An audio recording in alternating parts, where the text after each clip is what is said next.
우리 지역의 이슈 콕 짚어봅니다. 헬로 이슈 토크. 지역민이 궁금해하는 정치, 사회, 경제 분야 이슈를 전문가와 함께 분석하고 해결 방안을 고민해보는 시간 헬로 이슈 토크의 심준입니다. 오늘 함께 말씀 나눠주실 두 분 나오셨습니다. 먼저 안소동 행정학 박사님 나오셨습니다. 반갑습니다. 반갑습니다. 예, 경남대 조재욱 정치외교학과 교수님 자리하셨습니다. 예, 반갑습니다. 예. 먼저 지역의 이슈를 이야기해보는 이슈 짚어보기부터 시작하겠습니다. 자유한국당 차기 지도부를 선출하는 227 전당대회가 한 달이 채 남지 않았습니다. 전국적으로는 대진표가 윤곽이 드러나면서 황교안, 오세훈 자격 논란이 계속되고 있습니다만은 도내로 좁혀보면 경남 지역에서 최고위원을 배출하기 위한 경쟁이 치열한 모양새입니다. 우선 판도를 미리 살펴볼 필요가 있는데요. 도내 현역 의원 3명이 모두 출마 의향을 밝혔습니다. 그 배경 어떻게 조금 보십니까? 일단 도내에서 이제 3명의 그 의원이 출마 의사를 밝혔지 않습니까? 네. 거제 김한표 의원, 그다음에 양산 갑의 윤영석 의원, 그다음에 창원 의창구의 박한수 의원 이 3명이 그 출마 의사를 밝혔는데 그래서 경남에서 놓을 사람 다 놓은 것 같아요. 그 일부 의원들은 지금 선거법 위반으로 의원직 상실 위기에 처해져 있고 네. 또 일부 의원들은 3선 이상의 다 중진들이거든요. 네. 그래서 이 최고위원 자리가 자신에게 좀 맞지 않는 그런 자리이기 때문에 지금 나올 사람 다 나왔다고 보면 될 것 같고요. 그다음에 이제 출마 배기를 보면 이분들이 이제 그 공통적으로 내건 그 이야기가 뭐냐면 이제 위기에 처한 당을 구해내겠다. 네. 그다음에 경남의 목소리를 대변하겠다. 뭐 이런 그 출마 변을 갖고 놓았는데 이건 이제 원론적인 저는 출마 변이라고 보이고요. 그다음에 내면을 좀 보면 아무래도 최고위원이 되면 당내에서 자신의 입지가 정치적 입지가 강화되니까 그런 게 그렇죠. 깔려 있고 그다음에 2020년에는 이제 총선이 있지 않습니까? 네. 총선에서 이제 자신의 공천권 확보도 유리한 면이 있고 그다음에 또 다른 사람 더 직간접적으로 공천권 행사를 할 수 있는 그러한 네. 그 행사력을 갖고 있기 때문에 이런 게 아마 출마의 목적이 아닌가 이렇게 생각이 됩니다. 네, 아무래도 3명 전부 다 보면 재선 또 초선 이래가지고 그렇죠. 예. 3선부터 이제 중진으로 보지 않습니까? 그렇죠. 이제 아무래도 또 3선으로 가기 위한 또 발판을 마련하기 위해서라고도 좀 보이는데 이 세 사람의 의원 뭐 다른 지역 의원에 대해서 모르는 분들이 많기 때문에 조금 그 세 분에 대해서 특징을 조금 설명 좀 해주시죠. 네, 세 분이 뭐 각각 이제 특징도 있죠. 뭐 지역구도 틀리고 한데 먼저 그제가 지역구 의원 김한표 의원은 작년 지방선거에서 자유한국당의 도당위원장을 맡으면서 선거를 이제 총괄 지휘를 했는데 네. 뭐 이분은 특정한 계파가 없기 때문에 오히려 자유한국당으로 볼 때는 뭐 어떤 변화와 혁신의 적임자가 아니니까 네. 이제 이런 평가를 받고 있고요. 또 양산 지역구인 윤정석 의원은 현재 이제 재선 의원이고 도당위원장도 맡고 있고 또 중앙당의 수석 대변인도 맡고 있기 때문에 특히 이분은 이제 50대 중반의 젊은 어떤 패기, 뭐 자유한국당이 좀 부족한 게 그런 게 있지 않습니까? 네. 뭐 이런 것이 좀 이분이 갖고 있는 장점이 아닌가 생각을 하고 박은수 의원은 창원이 이제 의창구 지역 출신인데 유력한 당 그 대표 후보 중에 한 분이죠. 네. 황교안 전 총리와 아주 그 가까이에 뭐 측근으로 이제 최측근이다 이제 이렇게 요즘 이제 언론에서 분류가 되는데 그래서 그분과 연대를 하면은 굉장히 그 최고위원회에 가까이 갈 수 있지 않겠나 네. 이런 생각이 들고요. 그 다음에 최고위원회에 또 한 번 이제 출마 의사를 밝힌 분이 진주 출신의 그 사선 의원의 김정인 의원인데 네. 이분은 사선 의원 중진인데 지금까지 이제 뚜렷한 당직을 맡은 게 없습니다. 네. 그래서 이번에 최고위원 도전이 이제 당 안팎에서 좀 관심을 많이 갖는 것 같습니다. 네. 어쨌든 지금 이제 그 출마를 의사를 밝힌 세 분이 이제 중심이 될 것 같은데 뭐 3명 다 될 수는 없을 거고 그래서 이야기 나오고 있는 게 단일화 얘기가 나오고 있는 것 같습니다. 단일화 가능성 뭐 어떻게 보십니까? 저는 일단 개인적으로 조금 부정적으로 봅니다. 단일화 될 가능성이 좀 별로 크지 않다 이렇게 보는데 네. 일단 이제 어떻게 됐든 간에 설명지를 지나봐야 윤곽이 어느 정도 좀 놓을 것 같고 네. 그다음에 이제 그 이 세 후보자들이 당 대표 출마자 하고 어떻게 손을 잡느냐에 따라 가지고 이 부분이 조금 달라지거든요. 그러니까 예컨대 세 의원 모두 다른 당 대표 후보자와 손을 잡으면 이거는 뭐 단일화는 거의 뭐 무산될 가능성이 크고 꼭 이런 부분을 떠나서라도 이 지금 세 의원의 이해관계가 다 각기 다 다르거든요. 그런 면을 고려할 때 보면 이 의견 취합이 쉽지 않을 것으로 보고 본인 중심의 그 후보 단일화가 이루어지지 않는다면 아무래도 독자적으로 출마할 가능성이 저는 더 높다 이렇게 보입니다. 네. 안소영 박사님은 어떻게 보십니까? 방금 이제 조 교수님께서 설명을 했는데 현재 이제 네 분이 경남에서는 최고위원회에 뜻을 두고 있는데 아직 뭐 2월 27일 전당대회까지는 시간이 많이 남았고 또 대표 후보 간의 그 합정 연행 그 절차도 남았고 후보가 지금 아직 확정이 안 됐기 때문에 최고위원도 아마 그것과 맞물려 들어가지 않나 이렇게 생각을 하고요. 그래서 단일화 가능성 내지는 출마의 진퇴 여부가 좀 시간이 좀 두고 결정이 될 것으로 보이고요. 이전에 자유한국당 최고위원은 그 내년 총선을 앞두고 먼저 이제 이 본인의 정치적 위상, 그죠? 그 다음에 그 우리 경남 지역의 그 어떤 뭐 야당이지만 목소리를 대변할 수 있다는 뭐 이런 큰 그 장점을 갖고 아마 출마를 하는 것 같습니다. 네. 뭐 지금 저희 지역만 볼 것이 아니라 다른 지역도 조금 특히 인근 지역에서 좀 의원들의 출마에 대해서 좀 봐야 될 텐데 현재 경북에서는 삼선의 김광림 의원이 출사표를 냈고 재선의 김상훈, 윤재욱 의원이 거론되고 있습니다. 도내에서도 이제 전당대에서 어느 정도 영향력을 발휘를 해야 될 텐데 그 힘 어느 정도까지 예상을 좀 하십니까? 그러니까 뭐 선출이 된다 안 된다 이렇게 단정짓기 참 쉽지가 않고 그러니까 당선 가능성을 높이기 위해서는 무엇보다도 1차적으로 그러니까 도내 의원들이라든지 지역위원장들의 그 표 결집이 제일 필요하거든요. 그러니까 일단 전당대회를 앞두고 갈래적으로 대부분 이제 국회의원이나 지역위원장들은 나는 누구를 지지할 것이다 하는 지지 후보자를 이제 밝혀요. 그럼 이제 기초의원이라든지 강력의원 그다음에 그 저기 뭡니까 당원들이 이 그 의사를 수렴해 가지고 표를 행사를 하거든요. 그러니까 최고위원 같은 경우에는 이제 1인 2표제인데 그래서 그 한 표는 국회의원이라든지 지역구위원장의 그 표심이 굉장히 크다.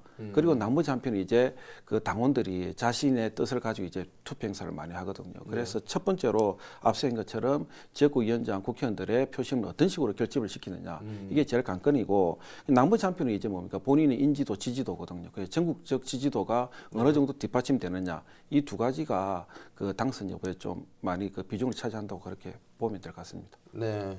어쨌든 뭐 경남 지역의 당을 떠나서 경남 지역의 어떤 발전을 위해서는 뭐 최고위원이 분명히 나와야 되는 부분은 저희 지역에 도움이 될 거라고 보고요. 그 결과에 대해서는 계속 저희가 한번 짚어보도록 하겠습니다. 네. 오늘은 본 주제에 대해서 이야기를 하도록 하겠습니다. 1970년대와 80년대 외투, 수출, 고용의 성과와 선진기술 도입의 창구 역할의 명성이 더 높았던 마산 자유무역지역. 최근의 국제 교류 여건 변화와 업종의 고도화에 따라 침체 기로에 접어들었습니다. 하지만 최근 마산 자유무역지역의 제2의 르네상스 기대가 부풀어지고 있는데요. 오늘 이슈토크에서 그 희망적인 예측과 함께 허점이 없는지 꼼꼼히 살펴보겠습니다. 민선 7기후 지자체 정부가 앞다투어서 마산 수출 자유지역에 대해서 좀 부응을 얘기를 많이 했었습니다. 그리고 뭐 이 모습을 보고 기업협회에서도 조금 준비를 하고 있는 모양새고요. 지금까지 보면 사실은 마산 자유무역지역에 대해서 조금 손을 놓고 있었다 이런 조금 지적도 나오고 있는 상황인데 최근에 이런 분위기 조금 더 살려보자고 하는 분위기 뭐 어떻게 보십니까? 일단 경제 살리기가 다들 목표지 않습니까? 뭐 창원시장도 마찬가지고 경남도지사도 마찬가지고. 그러니까 나름의 또 창원공단은 뭐 마산보다는 뭡니까 상대적으로 훨씬 좋은 조건을 가지고 지금 경쟁력이 갖춘 그런 공장이 많은데 그 마산은 그런 기업이 좀 잘 없죠. 그러니까 대표적으로 이제 그 자유무역 지역에 있는 기업들을 그래서 살려야만이 그 도내 경제가 이제 살아나는데. 여하튼 이때 제가 어렸을 때 보면 이제 마산이 꽤 경쟁력이 있는 도시였거든요. 10대 도시 안에 들어가기도 했고 늘 활력이 넘치는 도시였고 중심지에 가보면 뭡니까 인파가 늘 넘쳐오르고 그기 때문에 이제 지역 상권도 살아나고 뭐 이렇게 이제 선순환으로 돌아갔는데 이제 여기 이제 가장 큰 그 중심적 역할인 게 이제 그 자유무역지역이라고 보시면 되고 또 이 자유무역지역이 마산의 경제뿐만 아니라 우리나라 경제의 한 축을 담당했던 그런 곳이기도 하거든요. 네. 그러니까 그 당시 이제 위상이 어느 정도 높았냐면 이 자유무역지역의 그 원장, 자유무역지역 원장이 이제 차관급일 정도로 그 정도로 위상이 높았던 곳입니다. 그래서 그 옛 사람들은 이제 좀 나이가 드신 분들은 그런 이제 그 그리움이 이제 좀 생겨나게 되는 부분이죠. 그래서 자유무역지역이 좀 되살아나가지고 이게 이제 잘 부활되면 마산 경기도 살아나고 마산 상권도 또 다시 살아나니까 그런 측면에서 볼 때 이제 자유무역지역의 부활을 간절히 원하는 것 같아요. 네. 사실 저도 이제 어릴 때 조금 경험해봤고 저희 어르신들 얘기를 들어보면 정말 대단했다고 하더라고요. 그 시간대 그 인근 지역의 상권도 그렇죠. 마찬가지고 예. 그런 부분에서 분명히 어떤 추억이라고 할 수도 있겠고 그런 걸 기대하는 부분이 좀 클 것 같은데요.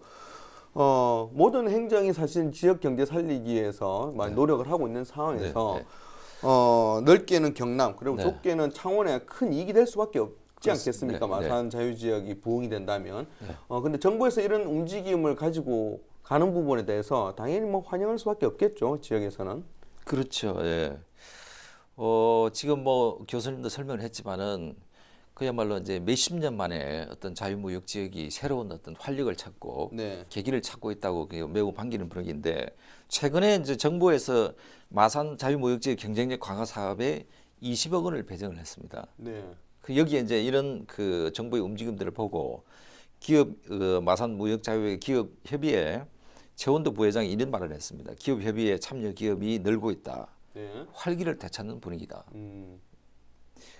여기에 창원시와 경남도도 이제 특별한 관심을 가져서 이제 아주 빠른 시간 내에 가시적인 성과가 나올 것으로 기대를 하고 있다. 뭐 이런 부분인 것 같습니다. 네. 이런 마산 자유무역 지역의 어떤 부활을 조금 점칠 수 있는 가장 큰 뭐 여러 가지 몇 가지 포인트 중에 하나가 바로 네. 지난해 12월에 김경수 지사의 네. 약속이 있을 것 같고요. 또 하나가 윤한홍 의원이 또 발의한 법안 개정안이 국회를 통과했다는 점이 또 이런 부흥에 대해서 네. 짐작할 수 있는 포인트가 된 것 같습니다. 네. 최근에 이제 김경수 지사는 국비와 도비 시비 약 201억 원이죠. 투입해서 마산 무역 자유지역 내 스마트 지원 센터를 건립하겠다. 이렇게 약속을 했고 네. 지난해 이제 김 지사가 방금 말씀하신 대로 자유무역 지역을 방문해서 대한민국의 수출의 어떤 전진 기지의 위상을 되찾겠다. 네. 이런 뭐 강한 의지를 표현했습니다. 여기에 이제 최근에 마산 회원구 출신의 윤한홍 국회의원이 그 마산 수출 자유지역 부흥을 위한 아주 특별한 법안을 발의를 했는데 네. 지난해 국회 본회의를 통과를 했습니다. 윤 의원이 발의한 법은 정확하게 자유무역지역 지정 및 운영에 관한 법으로서 세부적인 내용을 이제 보면은 정부 차원의 발전 계획 수립과 어떤 지역의 특성에 맞게끔 사업 추진이 가능해지게 이제 이런 법안이 이제 개정이 됐는데, 막 이렇게 되면은 자유무역지역이 그 입법과 도와 시와 이렇게 중앙정부와 정부 연합 합동으로 되면은 굉장한 시너지 효과가 나타날 것으로 저는 그렇게 판단합니다. 네. 사실은 예전에 이제 자유무역 지역 안에 이제 대표적인 업종이 바로 제조업이지 않습니까? 그렇죠. 예. 제조업인데 이 제조업은 이제 7, 80년대 부흥이 크게 됐다가 90년대부터 조금씩 쇠락하기 시작을 했었거든요. 이 부분을 이제 지원해서 살리겠다는 건데 사실 지금 김경수 지사가 주창하고 있는 그런 어떤 제조업의 방향성 이런 거 보면 정부나 지자체에서 그냥 단순히 지원만 할 게 아니라 그 기업 자체도 조금 변화의 필요성이 있는 것 같습니다. 대표적인 게 바로 스마트 공장인 것 같고요. 어떻게 보십니까? 그러니까 이제 김경수 도지사가 올해를 이제 경남 경제 그 제도약의 원년으로 이렇게 삼았지 않습니까? 네. 그러니까 그런 차원에서 이제 그 자유무역 지역을 지원하는 필요성을 느끼고 있는 것 같고, 네. 그런데 이제 그 동력을 뭘로 삼느냐, 스마트 팩토리 또는 스마트 산업을 이제 내세우고 있거든요. 네. 그러니까 입주 기업들도 자유무역 지역 입주 기업들도 도가 이만큼 지원을 해주니까 거기에 좀 발을 맞춰달라, 같이 행보를 해달라 이런 이제 의미가 좀 담고 있는 것 같은데, 그러니까 기업을 운영하는 입장에서 보면 스마트 팩토리, 그다음에 스마트 뭐 산업 시스템을 구축하는 게 네. 굉장히 유리할 수밖에 없고 그다음에 이걸 다 구축하고 싶어 하죠. 네. 그러니까 이 시스템을 갖추면 원가가 절감이 되고 그다음에 생산성, 품질, 고객 만족도가 다 올라가기 때문에 종국에는 뭡니까? 물적 자원의 절감 효과로 이루어져 가지고 네. 결국 공장의 효율성이 증가되거든요. 누구나 다 이거를 뭐 맛하고 싶지는 않은데 네. 그게 중요한 게 뭐냐면 이게 구축하는 구축비용이 꽤 많이 들어갑니다. 그렇죠. 그래서 이 부분이 이제 잘 그 소화가 돼야만이 기업에서도 이 혁신을 발맞춰 갈 수 있는 부분이고 또 하나 이제 짚어볼 필요성이 뭐가 있냐면 이 스마트 팩토리 시스템을 구축을 하면 실제적으로 뭡니까 고용이 창출된다고 하는데 이게 고용이 창출될지 안 될지는 좀 추이를 지켜봐야 됩니다. 그렇죠. 이게 ICT를 기반해서 다 자동화로 가기 때문에 그러면 현장 근로자들의 그 감축이 또 불가피하다는 그런 네. 그 견해도 있거든요. 그래서 현장 근로자들을 이해시키고 설득시킬 필요성도 있고 그래서 이 두 부분이 어느 정도 좀 잘 조건이 수반이 돼야만이 공장 내에 또 혁신도 이루어지지 않을까 이렇게 보입니다. 네. 이런 자유무역 지역을 이제 살리기 위한 지원 방안 중에 여러 가지 뭐 아이디어가 나오긴 하겠지만 하나가 바로 국책기관을 자유무역 지원에 하는 건 어떠냐 이런 부분도 좋은 효과가 있지 않겠느냐라는 의견도 있는 것 같습니다. 네, 저는 뭐 좋은 지지라고 생각합니다. 최근에 이제 여당 대표 민주당 이해찬 대표가 이런 말을 했습니다. 공공기관의 지방 이전과 지역 발전을 위한 수건 사업을 발굴하고 있다. 네. 이렇게 얘기했는데 저는 이제 이전될 가능성이 매우 높다고 보는데 왜냐하면은 최근에 이제 법제처에서 이런 유권 해석을 내렸습니다. 우리가 국가균형발전특별법 제정 이후에 그 국가 공공기관으로 지정된 기관이 122개가 있는데 이 기관이 성격이나 업무 특성을 고려해서 굳이 서울에 중앙에 둘 이유가 없으면은 지방으로 이전이 가능하다.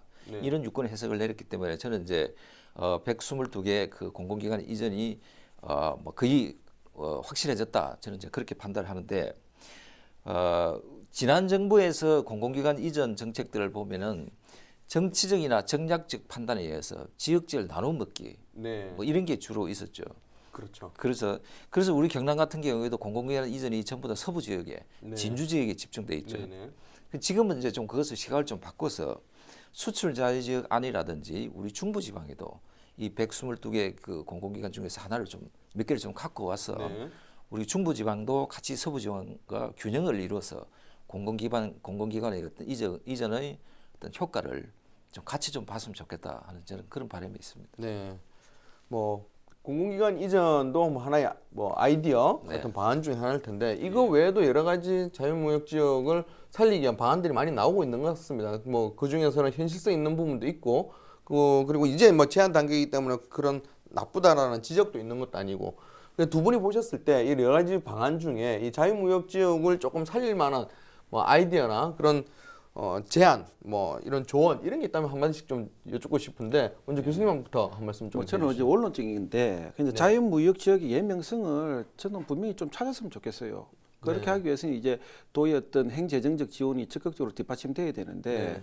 그러니까 문제는 이제 스마트 공장 시스템 구축이라든지 세제 지원 뭐 이런 그 재정적 지원도 중요한데 기업이 살아남으려면 어떻게 됐든 간에 자생력을 갖춰야 되고 그 자생력을 갖추기 위해서는 그 뭡니까 경쟁력이 있어야 되잖아요. 네. 그러니까 그렇게 하기 위해서는 연구개발 분야에 좀 더 역량을 강화할 수 있는 그러한 게 뒷받침돼야 되는데 이런 게 이제 장기적으로 지원이 저는 좀 필요하다고 봅니다. 네. 그러니까 결국 이제 대기업에 납품하는 수준이라든지 뭐 그다음에 이렇게 되다 보면 뭡니까 또 대기업의 상황에 따라 널뛰기를 할 수밖에 없는 상황이고 네. 그다음에 그 정도 수준에 가지고는 수출 경쟁력도 떨어질 뿐만 아니라 오늘날 뭡니까 지구화 시대에 그 회사가 살아남기가 쉽지가 않거든요. 네. 그래서 이런 부분이 이제 좀 감안한다면 장기적 관점에서 연구개발 역량을 강화시킬 수 있는 그런 지원 방안이 제일 필요하고 그다음에 또 기업들도 자체 그 제품을 개발하고 그다음에 이런 생산을 통해 가지고 해외 기업들과 직거래할 수 있는 그런 루트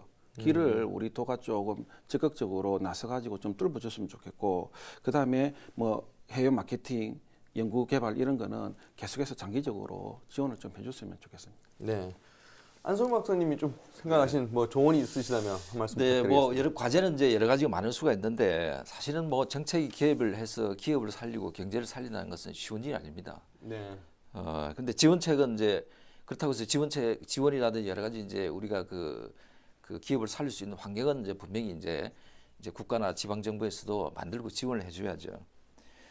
그런데 이제 중요한 것은 기업에서 정말로 원하는 것하고 정책하고는 서로의 엇박자가 나는 경우가 많고 또 네. 실제 체감적으로 느끼는 바가 정책의 지원 효과하고 다르게 나타나는 경우가 많이 있습니다. 그래서 한 예로 보면은 몇 년 전에 조사가 그 마산 수출 자유주의 입주 업체들의 그 조사를 해보니까 가장 원하는 정책 중에 제 1위가 44%가 나왔는데 이게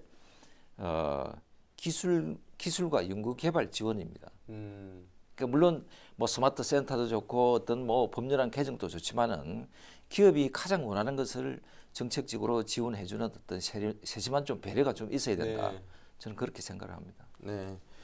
사실 뭐 아까도 이제 언급을 했지만 과거의 영광을 되찾기는 사실 쉽지 않죠. 그렇죠. 이렇게 여러 가지 그 산업의 어떤 방향성도 많이 네. 바뀌었고 그런 부분에 대해서 조금 살아나려면 정말 꼼꼼한 두 분이 말씀해 주셨던 여러 가지 뭐 방안도 있겠지만 그런 방안을 중심으로 좀 정말 꼼꼼하고 기업들이 원하는 그런 내용을 반영을 해가지고 지원을 하면 그런 부활도 좀 그렇게 먼 일이 아니지 않을까 하는 좀 기대를 가져보겠습니다. 그러니까 투자 유치를 경남에만 하려고 하지는 않지 않습니까? 그렇죠. 전국 다 어디든지 기업을 투자하려고 하고 있고 특히 또 해외 기업을 유치하려고 하고 있기 때문에 네. 그러니까 아까 우리 박사님도 얘기했처럼 기업이 원하는 조건이 뭔가 그다음에 또 기업과 지역이 상생할 수 있는 게 뭔가를 그 도가 좀 잘 반영해 가지고 장기적 관점에서 지원을 좀 하는 게 그 상생의 길이 아닌가 이렇게 봅니다. 알겠습니다. 내년은 마산 자유무역지역 설립 50주년이 되는 해입니다. 사람의 나이로 치면 하늘의 뜻을 알게 된다는 지천명의 나이가 되는 셈인데요. 모쪼록 제2의 도약 원년을 준비하는 올해를 지나며 내년에는 마산 자유무역지역이 아름다운 50도를 맞을 수 있기를 간절히 바랍니다. 오늘 헬로 이슈 토크는 여기까지입니다. 함께 말씀 나눠주신 두 분 고맙습니다.